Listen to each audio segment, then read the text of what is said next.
লেবাননে আকাশ ও স্থলপথে 1 মাসের বেশি সময় ধরে ইসরায়েলি আগ্রাসন চলছে। সীমিত পরিসরে লেবাননে স্থলাভিযান চলমান থাকলেও ইসরায়েলি সেনাবাহিনীর উল্লেখযোগ্য কোনো অর্জন নেই। উল্টো প্রতিরোধ যোদ্ধাদের পাতানো ফাঁদে পড়ে বেঘোরে প্রাণ হারাচ্ছে ইসরায়েলি সেনারা। এবার ইসরায়েলে বড় ধরনের হামলা চালিয়েছে প্রতিরোধ যোদ্ধারা। দেশটির উত্তরাঞ্চলীয় একটি সামরিক ঘাঁটিতে ওই হামলা চালানো হয়।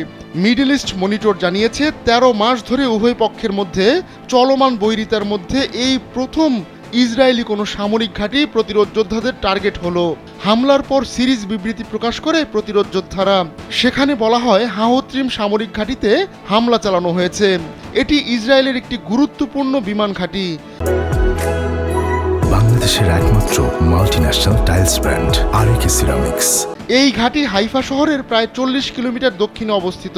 হাওত্রিমে এয়ার ট্রান্সপোর্ট এবং ইঞ্জিন ম্যানুফ্যাকচারিং ইউনিট রয়েছে। এর আগে প্রতিরোধ যোদ্ধাদের সক্ষমতা নিয়ে প্রশ্ন তুলেছিল ইসরায়েল।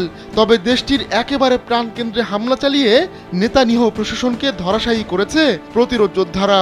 হাওত্রিমের পাশাপাশি ইসরায়েলের 146তম ব্রিগেডের একটি লজিস্টিক ঘাঁটিতেও হামলার দাবি করেছে গ্রুপটি।